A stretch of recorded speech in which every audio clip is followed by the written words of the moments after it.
the Fusebox interview.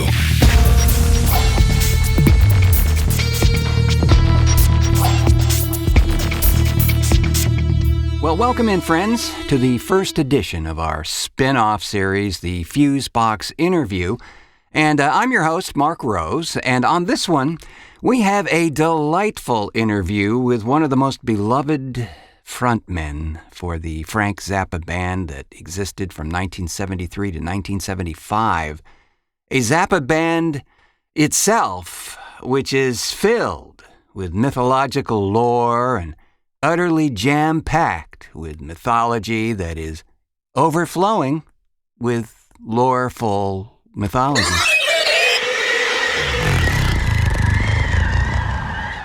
Yeah.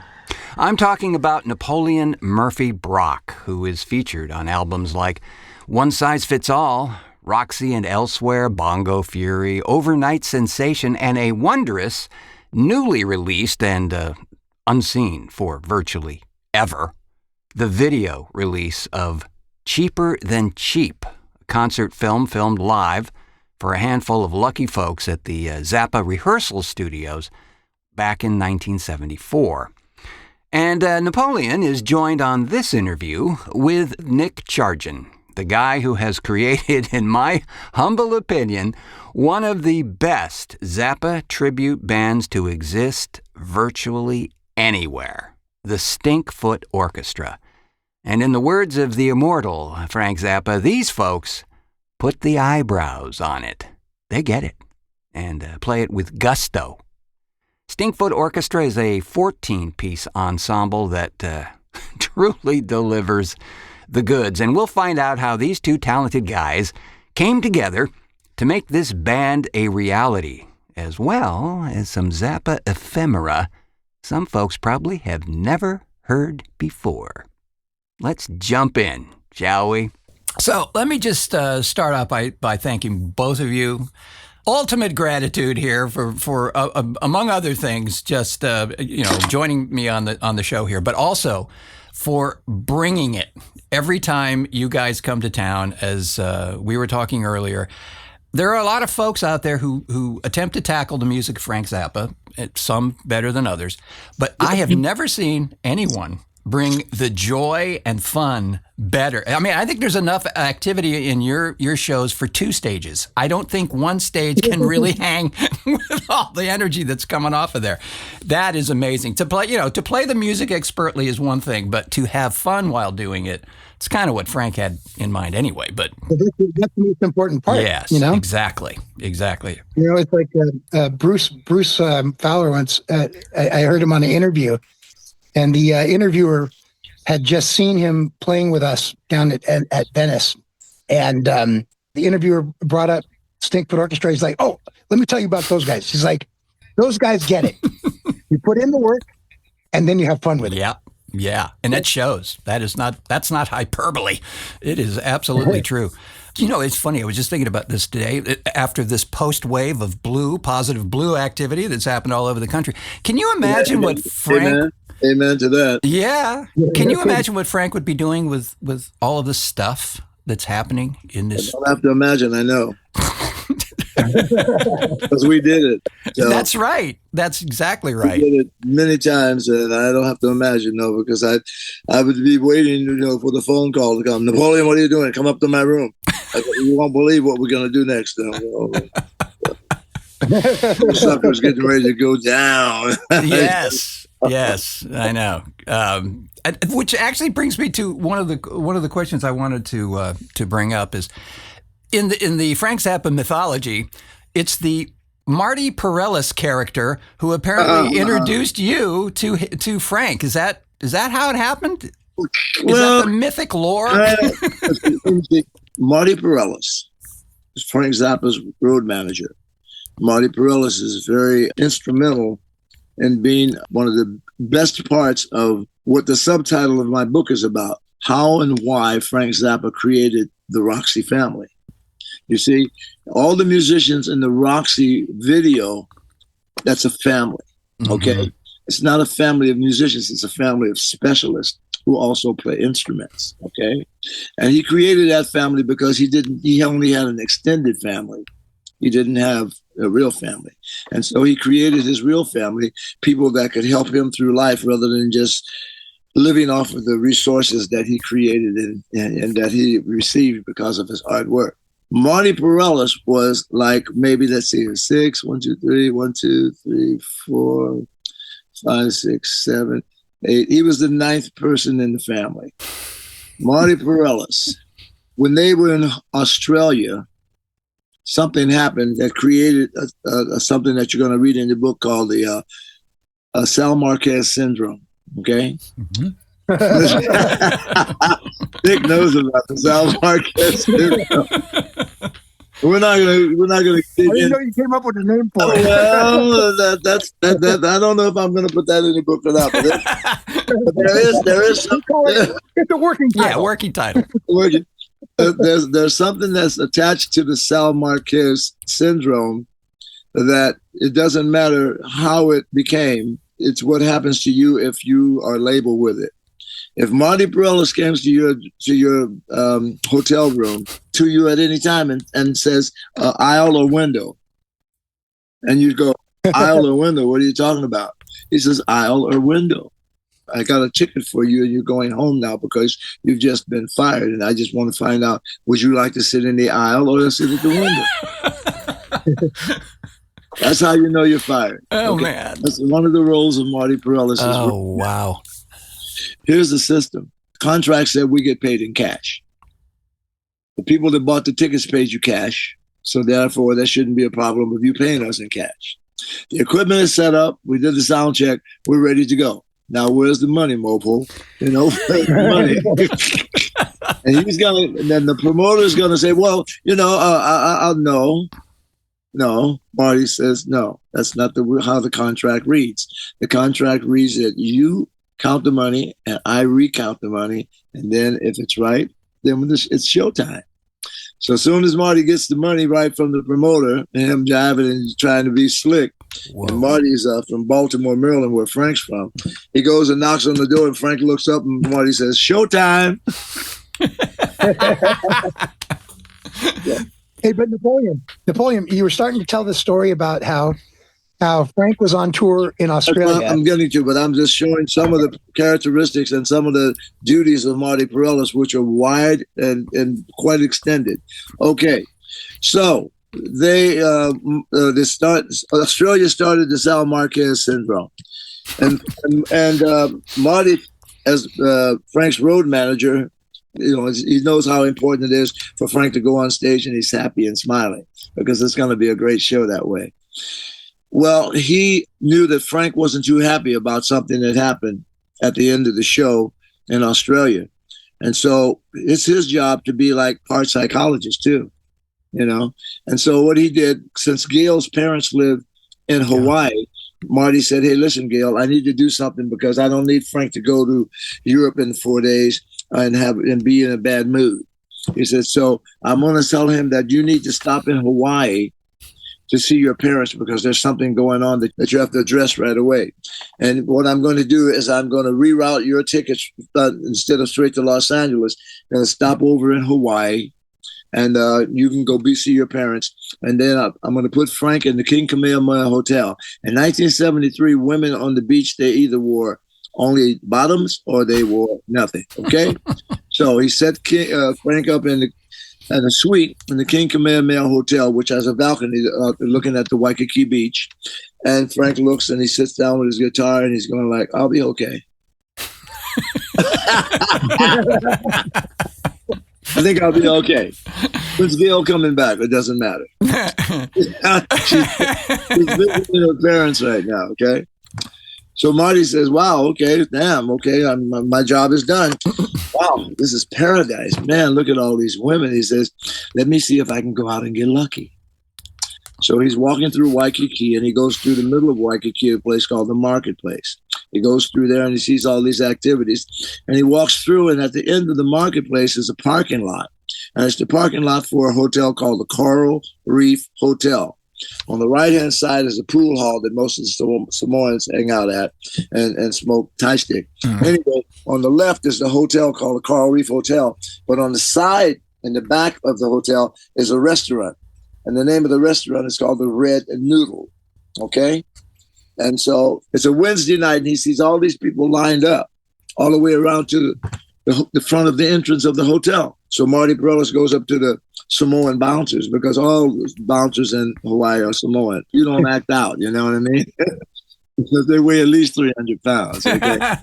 And they don't argue with it. They pick you up and drop you on the concrete, and then you don't talk anymore. That's right. Very Whatever effective. you thought you were saying, you know, when you thought you were the big bad person from the mainland, it doesn't work anymore. Anyway, Marty says, while these people line up, who's here? And the bouncer says, Communication Plus. He says, well, who's Communication Plus? He says, well, obviously you're a tourist if you don't know who Communication Plus is. So you need to get in this line, because people in this line can't come in until 12 o'clock, because this band is brought over here every 3 or 4 months to play for the locals, the bartenders, the waitresses, the dishwashers, you know, the maitre d's, you know, and the waiters and everything. Well, they get off at 10 o'clock. So they have from 10 to midnight to get in there so they can, you know, relieve themselves of having to deal with all the tourists all day long.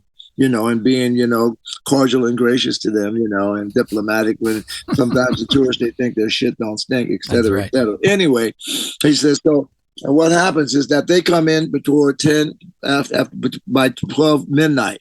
And then if there's any room left in the venue, then all of you can come in until it fills up. Okay, so he got in. And so he walks in and he's listening to the band and everybody's getting down, you know, and everything. And he looks on the stage. He sees the bass players playing bass and singing background. Sometimes he sees the drummer singing along with the lead singer, like a duo. And he's playing the drums too. And he sees the guitar player just whopping it out. And he sees the keyboard player with a sax hanging on his neck. And then he sees this other guy that is standing there with a sax hanging on his neck. And he's singing lead and seems to be singing lead and background in some songs. And then he's playing bongos with marimba mallets. And every chance he gets, he does a little dance, you know, and then he comes back and he says, well, wait a minute. Saxophone players are supposed to play saxophone. Singers are supposed to sing, you know, and okay, this is unusual, you know. So he runs back to the hotel and says, Frank, get up. You got to come and see this. Frank says, what? See what? He says, you got to come and see the saxophone player. Frank says, I've seen saxophone players. He says, not like this, you have it. What we were doing before it was even invented or created or put into words, we were multitasking. If I do 5 things, the people in my band, they think, well, if he can do 5, at least I can do 2. Okay? And I don't have to ask them to do it, you know, because they do it because, well, I don't want to look like stupid standing up here like a, you know. And so it was the type of thing that happened. And so Frank comes back. He says, no, get up. You got to come and see this, Frank. You're not going to regret it. So he says, okay, Gail, get dressed. You're coming with me. So they come and they have to sit in the back of the room. And for 3 hours, he listens to the band play some kind of little incredible music, you know, for 5 pieces. 5 pieces that sounded like 7. Mm-hmm. Because the keyboard player who also played sax, I also played keyboard and sax, and we played sax together. Okay, we both also played flute. Okay, and so when I play flute, if I'm singing a song like, you know, people make the world go round, people make the world go, da da da da da da da da, people, flute and lead vocalist at the same time. It's called multitasking now. But we were doing that back then, and we were also playing hip hop in 1973. We called it San Jose Funk. Oh, now they call it hip hop. And we go, okay. But now they wear their pants down in the back, too. And we used to do that when I was in grammar school.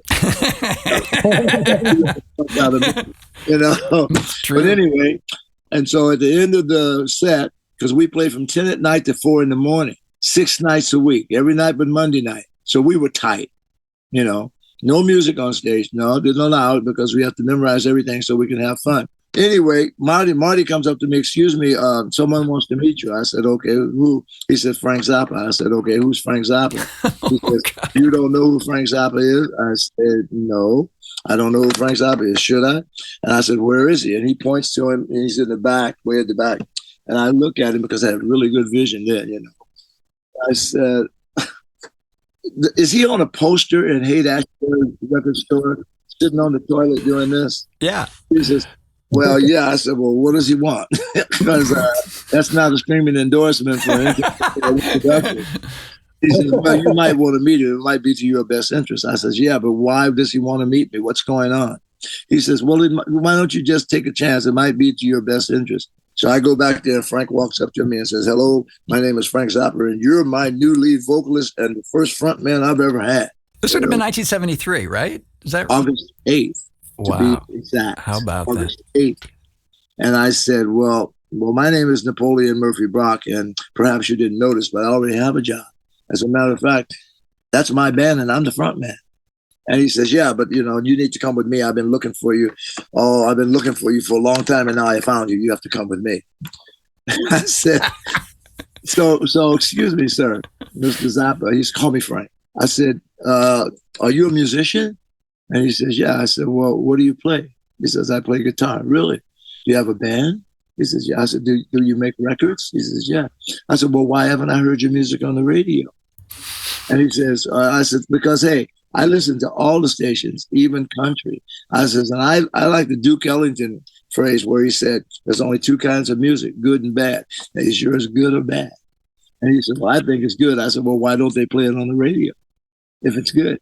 He says, well, my music's a little controversial. I said, oh, okay, well, controversial. Okay, well, thank you very much. That's not your real name, is it?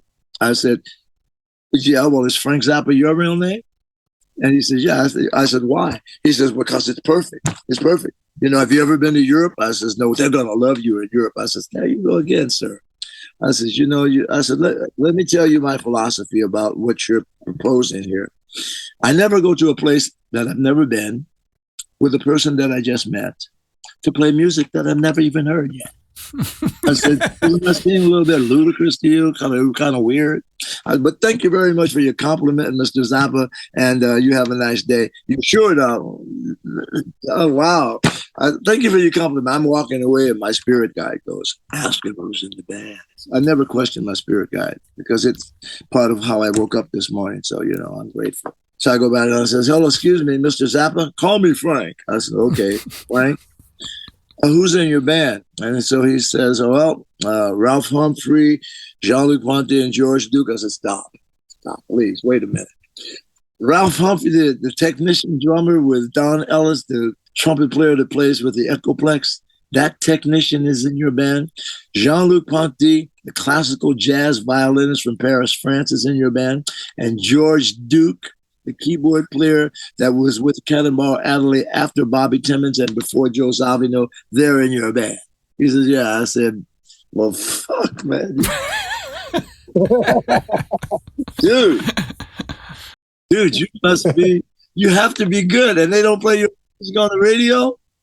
I said, I got to find out. He said, so you changed your mind. I tell you what, I'll fly in Monday and teach you everything you need to know. You're ready to go on stage right now. I'll take you. I said, dude, number one, I have a contract. I'll buy the contract. I said, well, here's the problem. You can't buy the contract because I gave my word. And when you give your word to the Samoan Mafia, it's best to live up to. Because they have these things in Hawaii called septic tanks, okay? Yeah, that's right. What they do is that they cut you up into little pieces and they put parts of you in all the septic tanks all around the island. And guess what? You're never heard of again, Sam. And your DNA does not show up, period. I said, so here's the deal, dude. I says, but I am interested in why they don't play your music on the radio and why my three idols of mine. I said, I know everything about these guys. Ralph Humphrey's not a drummer. He's a technician. Anybody that can figure out how to play in time signatures with an Echoplex going, don't know he's going to use it. True.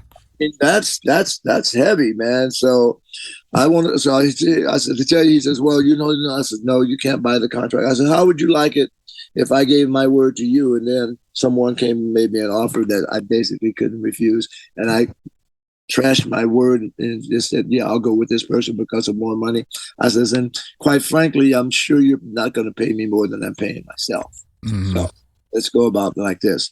Here's my card. When you coming back? He said, about 12 days. I said, give me a call and I'll come and listen to your band. I said, and we'll go from there. Okay, well, you don't have to sing. You don't have to play. You don't have to dance. You just come up there and just listen. And if you like it, you're in the band, but I need you to do everything. If you decide to be with me, everything I saw you do, I need you to do that to my music. That sounds right. I'm aware of your interpretations of how you changed some of that music. I said, okay. I said, so you want me to be myself? And he said, yeah. I said, well, that's easy. I said, but here's my card. Give me a call. And later on, that's how it happened. My God. Marty Perales going out to try to find a piece in Paradise. Along with the Sal Marquez syndrome, his blood brought the destiny of Frank Zappa and I together, and the history that speaks for itself now, other than the things you don't know, that will be explained in the book that I'm writing in the first in chapters, though. We'll do it in chapters because massive amount of information. And every time they put something else out and I hear it or see it, I remember everything that happened and why. So I've been blessed with a kind of a memory that was my musicians. I told them the same thing. You have to rehearse 3 days a week, and you have to read the music, play the music, and then memorize the music because you don't have time. But I mean, and then he found out that some of his rules and everything. I was already practicing. Practicing. Yeah. And I thought it was the right thing to do. Mm-hmm. Nick thinks it's the right thing to do. Those of us who don't need to read music, but there's the horn players, they got so much stuff. I feel so bad for them. I went through that, man, and but anyway, that's Marty Perales. I never knew that it was such a contentious first meeting. It's absolutely amazing. Well, wow. It was destiny. Yeah. That's how destiny works. You can't stop it. And you have no control over it. And when it happens and you recognize it, the best thing for you to do is to go with the flow. Yeah. Because it didn't happen. It happened for a reason. There are no accidents, dog. No, there isn't. And that, of course, is one of the most beloved lineups that Frank ever had. So it speaks volumes. So, Nick, I want to ask you, because did you and Napoleon ever connect in the first place? Was it another Marty Perales moment or something? Well, I knew he wasn't living in Reseda. Yeah, good. I said that on the Roxy quite clearly. Yes. And I articulated, San Jose. That's right. So when I put this together, I knew that he was still in the area. And so I put it together with him in mind right from the get-go. Initially when I first put the band together, I was intending to put together a handful of shows around the Bay Area just to celebrate Frank's 80th birthday, which would have been in December of 2020. So we started charting stuff in 2019, early 2019. And of course, what happened in 2020. So we had more time. So it was okay, well, I guess let's keep charting. And so we kept charting more and more stuff. And eventually I got a little concerned about what I was going to be dealing with the family. Mm-hmm. I just didn't know what that was going to be fair. Like.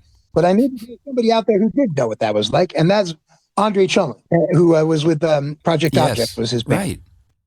And so I made a cold call to Andre, and we ended up chatting it up and got along really well. It ended up having a long conversation, and we spoke more after that, and more than a few times. And he was very helpful. At one point, I mentioned to him, my whole idea with this was to eventually get a hold of Napoleon, because I know that he's in the area, and that I made this with him in mind. And he said, "Oh, well, then you're talking to the right person, because I manage Napoleon." Okay. How about that? You can't make this, dude. You can't make this stuff up, dog. But here's the thing: once Snappy and I meet each other, then starts talking about other projects that he's been involved with and stuff. And talking to my mom one day, and she said that she was talking to my cousins over in Italy, and had mentioned to them that I had a project going with Napoleon Murphy Brock. And my cousin said, "Wait a minute, he's worked with my man." That's what she calls him, is her man. She's not married. Yeah. And so I asked Napoleon, "Hey, what's Brunella's husband's name?" Keep telling the story. He'll come up. I'll bring it back in as soon as it comes up. That's Ricardo Fossi. Ricardo. Yeah. There you go. So, I have this thing called Total Recall. Better late than never. Yeah, well, but it's still there. It's still there. Thank you, Lord. he opens up his phone and he shows me a picture, and it's a picture of my cousin Brunella making dinner for him in her home. And he's like, I'm like, that's my cousin Brunella. He's like, you got to be kidding me. You know, there's all kinds of little things like that just keep happening with us, you know? Yeah, there's a lot of those sorts of synchronicities they're not accidents for sure. But you can't make this stuff up, bro. No. All the time, you know. You really can't. You know, this is something that occurred to me the other day. I recently acquired that 50th anniversary edition of One Size Fits All, right? Which is one of my favorite albums in that particular. As a matter of fact, it's the album I recommend anyone who is not familiar with Frank's work or is trepidatious about it. Yeah, just play that.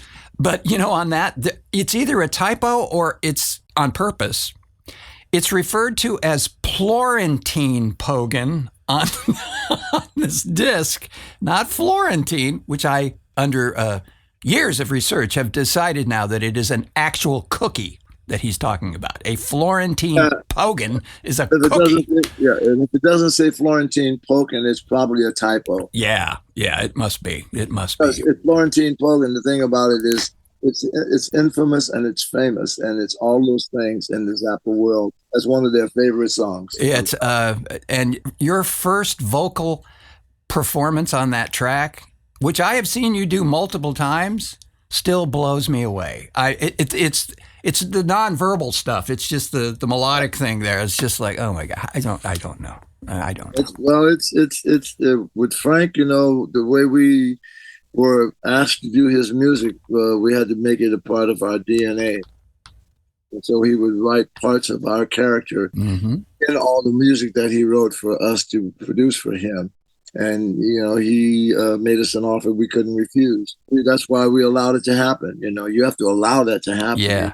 Let someone come in and start, laying things on you, you know, cookies on you, for lack of a better, the cookies that are going to stay there. You know, you have, no, I got this. But with Frank, we went, okay, go for it. Whatever you got, bring it. Because, you know, it's very clear. I mean, even before we know the backstories of stuff like that, it's very clear that he always targeted a person's uniqueness and capitalized on that uniqueness. And that's what makes most of this work so absolutely wonderful, timeless stuff to listen to. 50 years later, you know, you're still listening to this stuff and going, yeah, there's just nothing. There's nothing like. And the thing is that Frank would often see this stuff in people before they even realized that before they saw it in themselves. I know. That's absolutely true. Like, I played some shows down in LA with Ray. I was talking to Ray, and he was telling me a story about the first time that Steve went out on tour with them. Steve Vai went out on tour with them. And, you know, Ray said, you know, usually after a gig, I need a few minutes. So I walk around town, you know, and I'm walking around town and I come across Steve sitting on this street corner crying. And he goes up to me, he says, Steve, what's the matter? He's like, why don't they like me? And he was like, what? Why did the guys, they all hate me? Why don't they like me? And he's like, well, do you really want to know the answer? So, yeah. No. Do you really want to know the answer? Yeah. No. Do you really want to know the answer? Yeah. It's because you're a badass motherfucker. That's why. Exactly. Oh man. Okay. Well, thank you. But you know, and Vi tells a story too about one time when, like the first time that he went to Frank's place, and Frank was basically playing some rhythm stuff, and he just asked Steve to solo over it, and so Steve's playing and playing. All of a sudden, Steve stopped playing, and Frank's like, "What's going on?" He's like, "How did I get here? I don't understand how this is happening." He's like, "What are you talking about?" He's like, "I don't know why you picked me." And he said, "Well," he's like, "Do you think there's another Tommy Mars?" Mm-hmm. Like, no. He's like, you think there's another Ray White? You think there's another Vinnie Colaiuta or Chad Wackerman? Well, there's only one Steve Vai too.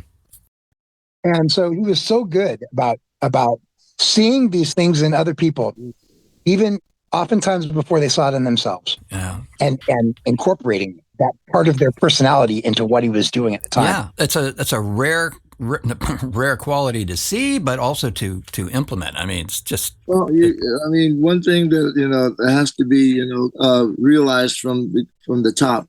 Frank Zappa was a genius, dog. Sorry. Yeah. I don't know a lot of people that I can say that person's a genius. Yeah. But and history speaks for itself. I mean, what he did and the musicians that he had and everything and what he got them to do, it was genius. I mean, I'm hoping at some point that the rest of the world will agree that he is probably one of the greatest composers of the 20th century. Like I said, you go throughout Germany and throughout Europe. Like I said, this group I told you earlier about Shake Your Booty. I mean, I had them come to be with me when we presented Frank Zappa Strasse in Berlin. They named the street after him. Mm-hmm. There's many, many German towns you'll go through as you're driving in the front of the town. You see a bust of Frank Zappa. Okay? And then when they have the conversation about classical composers, great classical, they say Beethoven, Bach, Zappa, Stravinsky. No. Seriously? Seriously. Yeah. He is in that conversation, and he's respected at a level like that, and because they recognize genius. Well, the one of the great examples of that is the Ensemble Modern. Those folks, thank God he had that experience towards the end of his life, because those people, not only did they get it, they showed up early, and they were on their own clock, and they were working it anyway, and it just shows these people are playing compositions that were written for a machine, and they're doing it, and it is awesome work, absolutely awesome. That's their history of Ensemble Modern. Alan Arkin, yeah. And he's the one that did the Yellow Shark. Mm-hmm. Well, he was like the one that put that group together. From what I understand, they just said to Frank, whatever you need us for, we're here for it, Yeah. Which was such a far cry from the last, orchestral album that he tried to do with the London The Symphony. LSO disaster. Yeah, he was not very happy with that. No, but he's actually said there's more divas in that classical world than he's ever experienced in rock and roll. So, but I'll tell you that Yellow Shark. I mean, there is no better illustration of just the genius that is Frank Zappa than his orchestral stuff, really, in general. It is. It's true.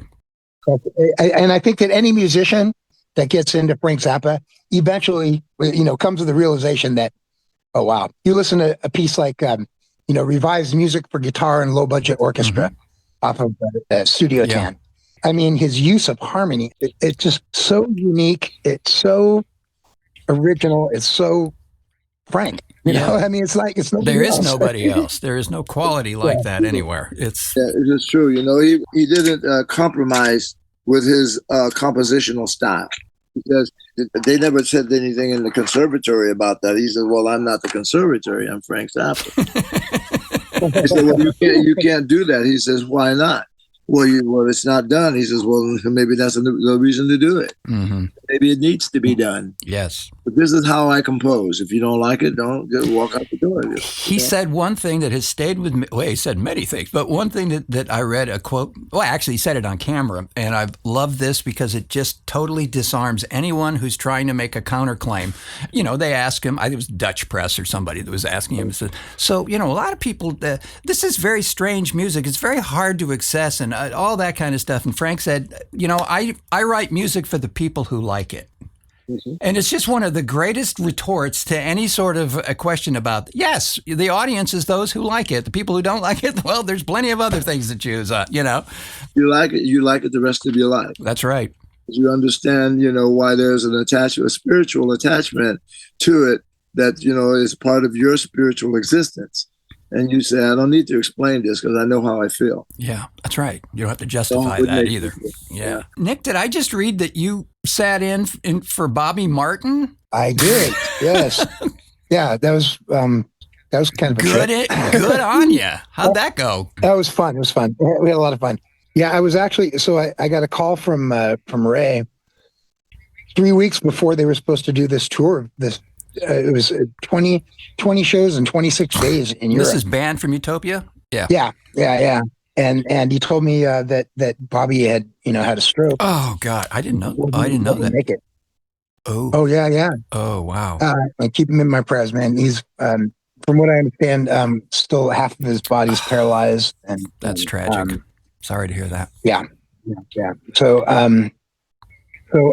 hopefully he gets better, but who knows whether he come back from that. In any case, so I got a call from Ray saying that he was pushing me to everybody else in the band, saying, "You need to get Nick. That's who you need to get. Mm-hmm. We need to get Nick because basically I play Bobby's role in this band." Oh God. I sing all of Bobby's songs. It's like, I mean, I don't play the French horn or the sax, but other than that, because Bobby had approached me a few months ago, like maybe 6 months ago, saying that he'd like to work with us. Said that he came across some of our stuff online and would love to work with us sometime. And I was flattered, but yeah, I never really followed up on it because if I bring him on board, then that means I got to give up. Well, there is that. but that's why Ray said, we need to get him. And I could tell when I got there. So first of all, we were supposed to do this tour of Europe, which was going through all of October, and then finishing up with 3 nights at the Baked Potato in LA. Yeah. But then there's some other things that happened. Ray's wife Gwenda passed, and then Chad's wife had some health issues that came up too, and so they just decided that it would be best to postpone the tour. So we just kept the Baked Potato shows, which I was a little bit relieved about because, I mean, I'm doing this on 3 weeks' notice, and my first time playing with them was going to be on stage. I wasn't going to get any rehearsals. Oh my God. Yeah. So luckily, I think the things worked out for the best in that we did this. The tour got postponed. That'll be next October, and I'll probably be doing that if Bobby's not doing better. But so this way, I got to have a couple of rehearsals with them. Are you a musician, Mark? Yep. Okay, so you understand when I use the term muscle? Yes, memory. I do. And having it on your fingers, there's a lot of muscle, right? There is a lot of muscle memory that goes into play with this music. You bet. And you have to just drill it into your fingers, into your head, and make it second nature. Mm-hmm. When you find out that in an 8-bar phrase of 16th notes that you transcribe 1 or 2 notes in there incorrectly, and that you got to change those notes individually in this long run, that is not something you do immediately. So I basically took the rehearsals. We had 2 3-hour rehearsals. I just took notes and then said, okay, I just have to come in here and rehearse every day until, put them back into my, retrain my muscle memory. Yeah. First night, I made a couple mistakes here and there, but not too bad. But certainly, second night I felt much more comfortable, and the third night I just felt right at home. Man. And anybody can do it. Nick can do it, and not very many people can do what he did or what he does. I can't do that because I play with a lot of musicians, and I don't know if any of them that could do what you did, Nick, or what you almost attempted to do without rehearsal. But it's the truth. It's the truth. Truth is easy. You don't have to make it up. It's always there. But I swear to you, I don't know that many people who took it on, and did it because of the level of self-confidence that you have about yourself and knowing that this is happening for a reason. Yeah. And everything you work towards for your own organization, Stinkfoot, is going to benefit from the experience that you're getting now in this. Absolutely. Yeah. Oh yeah. I knew I was going to be okay when after the first rehearsal, as I'm walking out, I get a pat on the back from Scott Tunis. Oh, that's a huge thing. That's a huge thing. Really? I understand that's a huge thing, and I take that. So so it was fun. All the guys in the band were great with me. They're very cordial. They're very welcoming. The crowd was great. I don't know if I told you, Napoleon, or did I tell you that Eddie Jobson showed Yeah, up the first night? with his son. Yeah, you told me with his son. Yeah. It looked like the young Eddie Jobson. Yeah, he looked just like him. His son looked just like him. Yeah. And so to get a lot of love from the people that came there. Arthur Barrow came on last night, got in, and I've become good friends with Arthur. Just the sweetest man. Yeah, he sat in with Stinkfoot too. He has. That's right.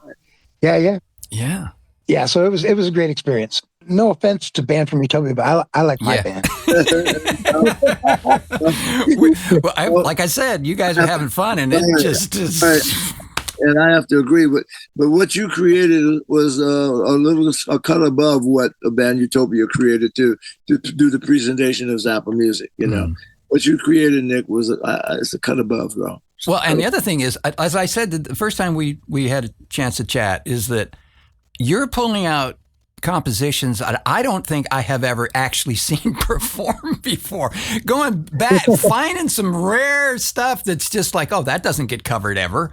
That's just wonderful stuff. I mean, Teenage Prostitute comes to mind immediately, but those kinds of things are just, it's just great. It's wonderful to hear that stuff, and also in tempo and all. and there's so much. I mean. And so, I feel in many ways, I've taken on this task. And so now I have a responsibility. Yeah. I know that on any given night, we may be somebody's introduction to Frank Zappa's music. Right. And I don't take that lightly. It's important that it be presented in a way that I would feel confident presenting it to Frank. Yes. Right. And so much of it has to do with the people that I work with too. I mean, we're a family, you know. I mean, it shows. It shows. There's a lot of love. There's a lot of love. Yeah, there's a vibe there. there clearly is. The happiest people that he got an offer, that he got a chance to do this thing with the Band from Utopia, the happiest people about that for him were the whole band. Well, good for you, Nick. I mean, they were, every band member rooted him on and, congratulated him and said, you earned that. Go, because you did what you did with us and you've earned that. And so, we're behind you 300%. That's amazing. Yeah. That helps. That really helps.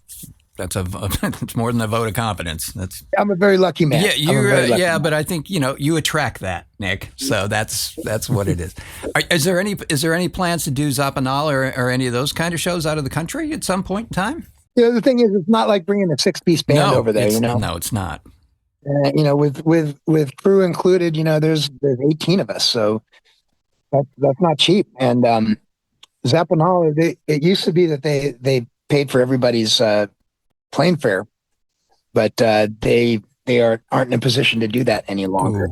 Mm-hmm. So I would be happy to go over to Europe if we were to have some funding or to have advances that that will cover our costs. Yes, absolutely. Well, here's what I think. If you like my 2 cents on that, I think that the tour this year didn't happen for a reason. I also think that the tour that they've rescheduled for next year, the same tour, and I'm almost 99.5% sure that Nick is going to be there taking Bobby's days. What it's going to do, because when Nick tried to go before, he learned about, the expense and everything, and he doesn't know anyone over in Europe, and he doesn't know the venues, and they don't know him. Guess what's going to happen now? We're a Band for Utopia. They're going to meet Nick Chargin, and they are going to embrace him because he's the only one in the Band from Utopia that can sing my songs. Because he practices them with me all the time. And I don't practice them with anyone else on this planet. But he practices singing them with me all the time. And I don't sing wrong, okay? I don't do that. I got to tell you that so the first time that Napoleon came to a rehearsal, there were 2 things that stood out to me. The first thing that stood out was when we were done and Napoleon was breaking down his horn. He's in the front room. I don't know what to expect, it's first time playing with us and everything. And he said, "You done good, Nick." He said, "You done good." Frank would have been proud. And so that's wonderful. But the other thing that will always stick in my memory is the first time that we're sitting there playing and you hear him saying, And in your dreams.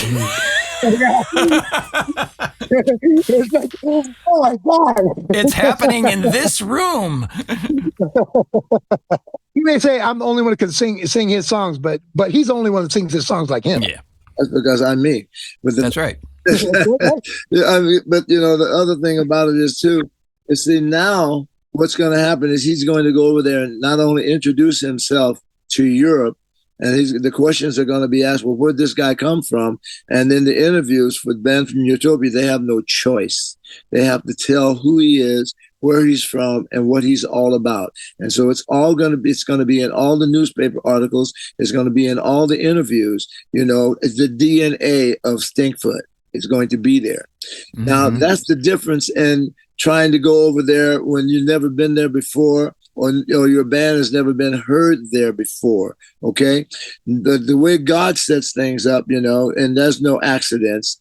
He set it up for Nick to go over there and introduce himself because he's going to be known for who Stinkfoot is by what he does with Band from Utopia. What he's going to bring to Band from Utopia, one thing for just one thing out of so many, is that there will be a person in that band that can sing songs by Napoleon Murphy Brock now. and I can sing the songs sung by Wildman Fisher and by Bobby Martin. But the thing about it is that all of that's great, but if you can sing the songs by Napoleon Murphy Brock, that's right. You can do that. I'm not going to, not take some of the stuff from me. You have to practice with me to be able to do that because the fans know the music. Yeah. They come up to me and said, you said that was a wrong word you used. I mean, really. I mean, for example, I'll give you a quick example of what you have to do. Okay, take your clothes off when you dance. The first verse goes, who cares if hair is long or short or straight or partly gray? We know that hair ain't where it's at. Okay? That will come a time when you can even be ashamed that you are fat.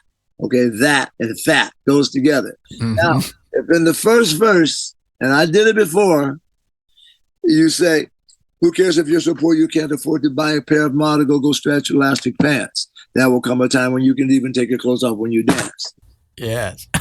Now, if you okay, I'm going to sing the first verse, and I'm going to put wrongly the middle of the second verse in there in the first verse slot because the notes are the same, the lyrics are different, but they don't rhyme at the end. Mm-hmm. And the fans walked up, Napoleon, you're great, man, I love you and everything, but you sang that wrong.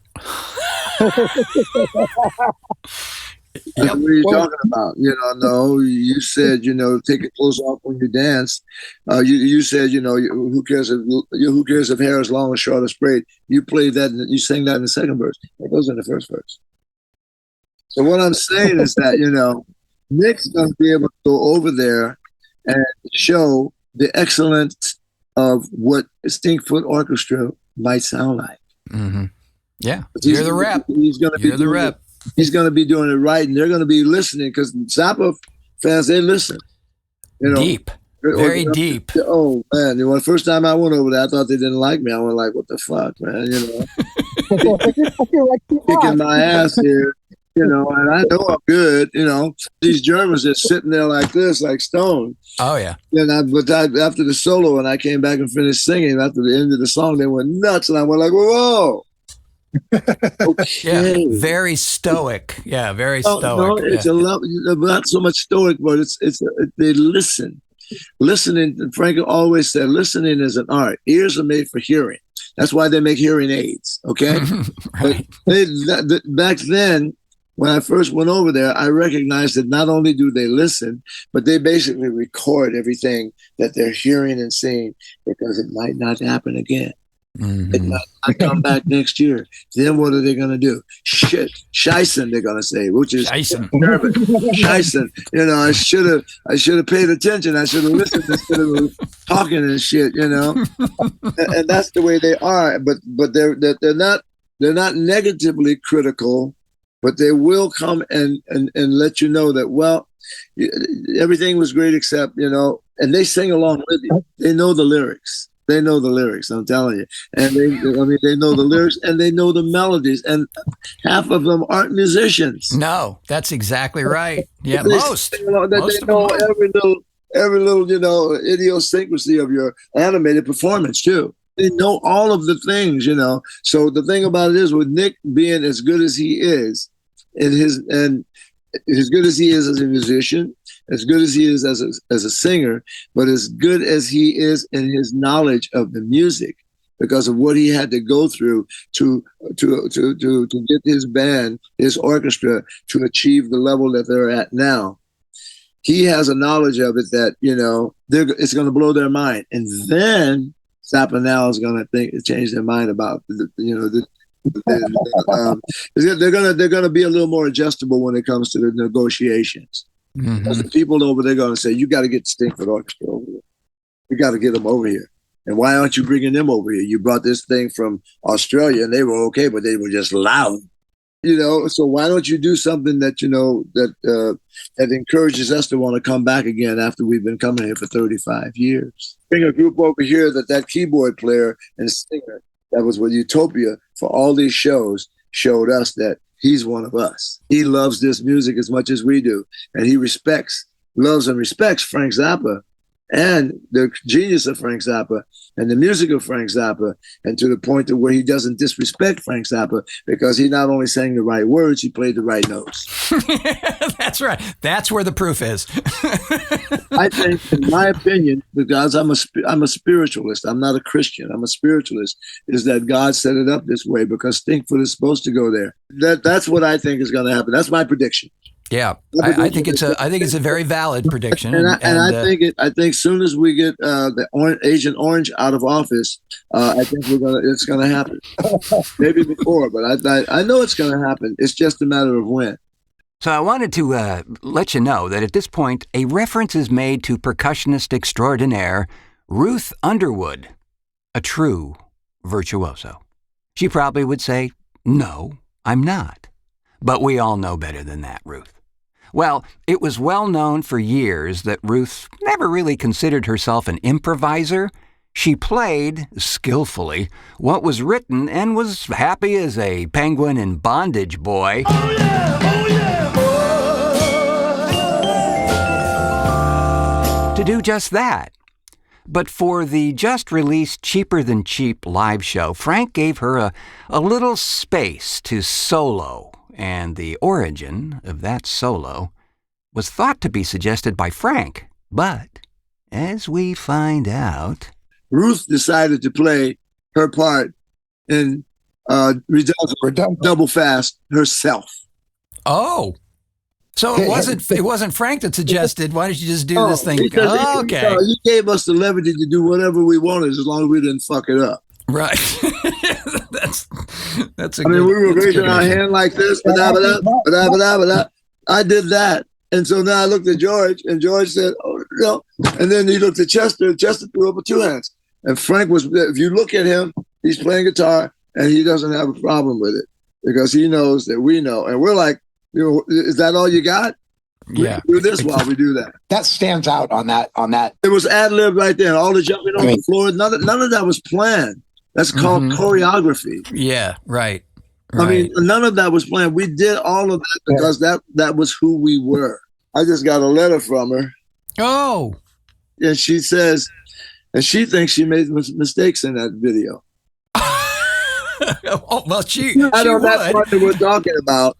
But, she says, I made some mistakes, but I also nailed some stuff. But that's Ruth. Yeah.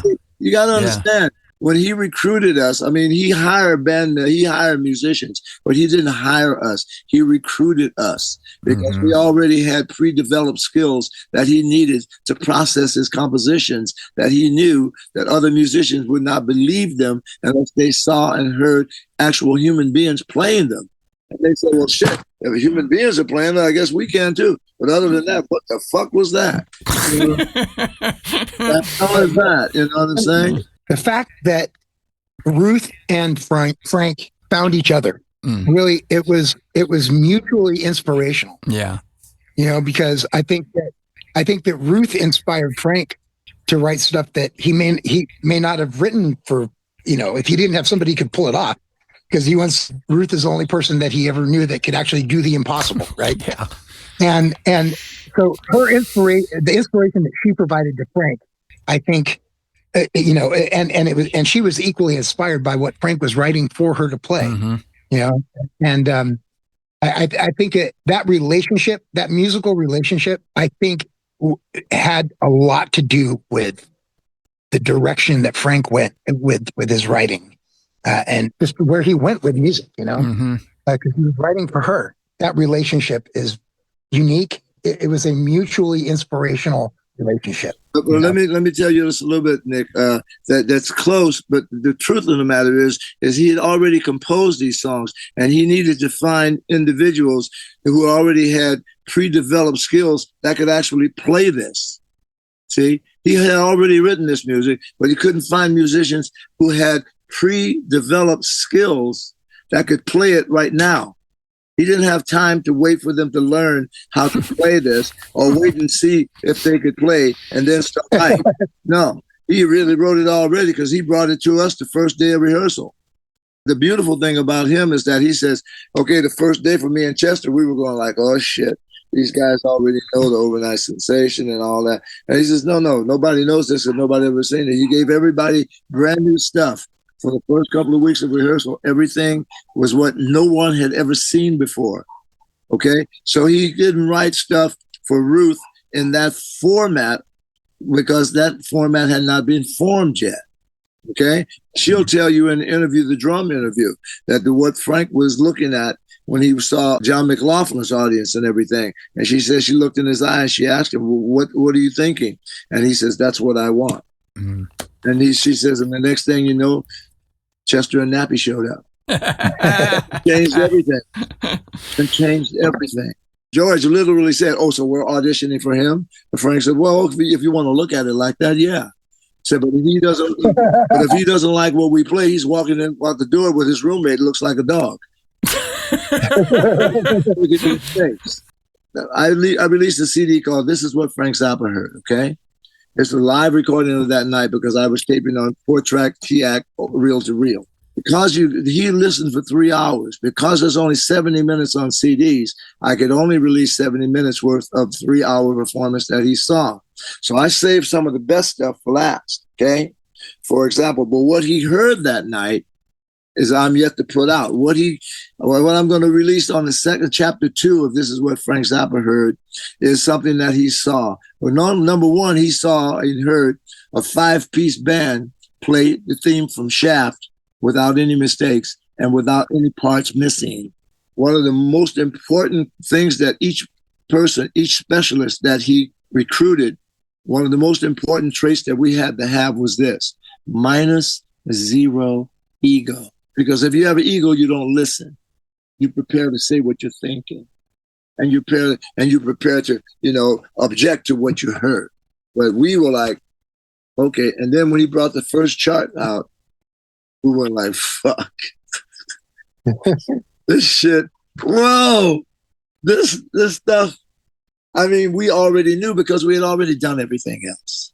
Okay? We were already satisfied. We were at a level like, okay, well, I'm happy with myself. I did all that I could possibly do as a human being and as a person of things that I wanted to do in music. And then Frank came along and made us an offer we couldn't refuse.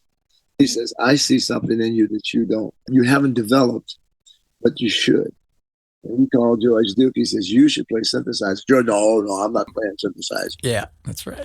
And he says to me, oh, you're that great singer that he's been talking about. Well, here's sing this, because I'm a singer.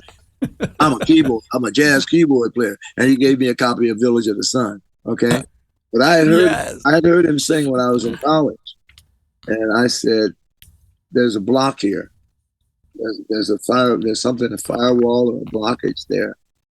And so Frank knew, because he said, well, if he can get these musicians in Hawaii to do that without, forcing them to, and doing it on their own, because they say, well, if he can do 5 things, surely I can do 2. Mm-hmm. And he says, if he can talk them into that, I bet you can bring George out of the closet. Wow. And I'm going to work on it. And once he started singing, then it was no stopping him. That's right. No, thank God. Frank said, I'm going to work on the synthesizer and you work on the vocal. But he didn't say that. I knew that. As a human being, there are certain ways that we show that we rejoice our happiness. Okay?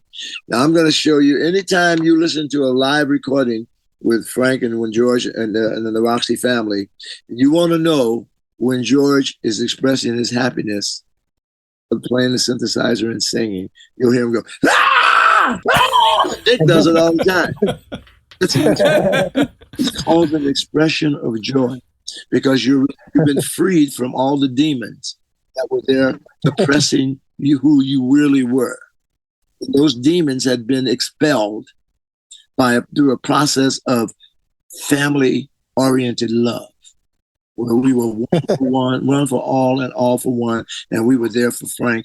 And he made us an offer we couldn't refuse. He said, "When you finish doing for me what I need you to do, because I can't do it alone, but I need not just musicians, I need specialists. That's why I recruited you. I didn't hire you.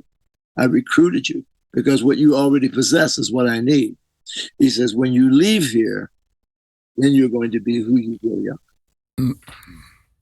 That's been true for many, many of them. Very, very, very true. Profound, I'll just actually. give you two examples. The Fowler brothers. Bruce Fowler graduated from the Frank Zappa Institute of Futuristic Music, went to Disney, married his wife there, and they were both mostly responsible for the music of The Lion King. Okay?